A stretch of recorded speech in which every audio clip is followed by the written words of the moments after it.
Pemirsa, Presiden Joko Widodo dan putranya Gibran Rakabuming Raka disebut gagal mendongkrak elektabilitas Prabowo Subianto. Hal inilah yang membuat Joko Widodo harus turun tangan. Direktur Eksekutif Indonesia Political Opinion, Deddy Kurniansyah menyatakan Gibran tidak terbukti menambah elektabilitas Prabowo, begitu pula dengan Joko Widodo. Hal itu terbukti dari elektabilitas Prabowo yang stagnan. Deddy juga menyatakan tren elektabilitas Prabowo stagnan sejak berkontestasi pada 2014 silam. Angkanya berkisar di 40%.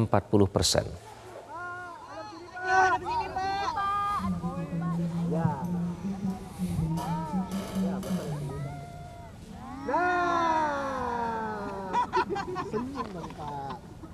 Kebanyakan. Jemput satu. Semangat ya Mas ya? Semangat. Kita semangat ya. Oke, nanti kita ini nih.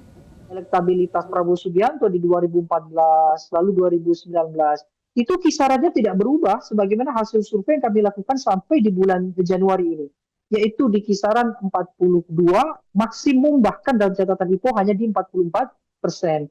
Itu perolehan Pilpres di 2019 juga tetap berada di bawah 50%.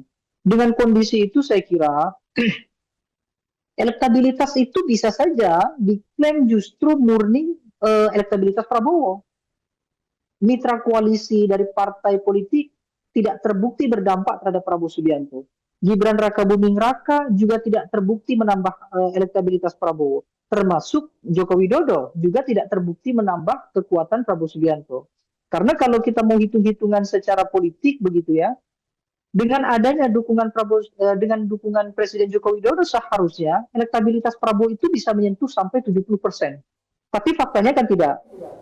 Sementara itu pengamat politik sekaligus Direktur Eksekutif Lembaga Survei Indonesia, Jayadi Hanan menilai seharusnya Joko Widodo tidak perlu memaksakan diri untuk pemilu berlangsung satu putaran.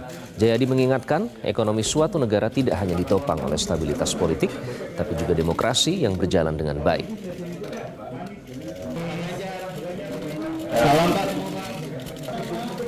Pemilu itu nggak ada yang urgent itu kalau pemilunya mengalami gangguan keamanan, itu kan, gitu loh. Jadi melihat demokrasi itu sebagai bagian dari kehidupan sehari-hari negara modern seperti kita, sama seperti kita melihat pembangunan ekonomi.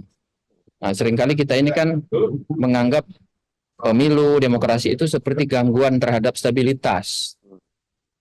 Kan dipersoalkan misalnya kalau pemilunya 2 putaran nanti biayanya banyak, gitu kan? Kan harusnya itu nggak lagi jadi pembicaraan itu. Demokrasi itu adalah bagian sah, fundamental dari pembangunan Indonesia, bukan hanya ekonomi, ya kan? Itu karena bayangkan kita bangun ekonomi sehebat apapun, kalau sirkulasi politik yang tidak berjalan dengan baik, hancur itu ekonomi.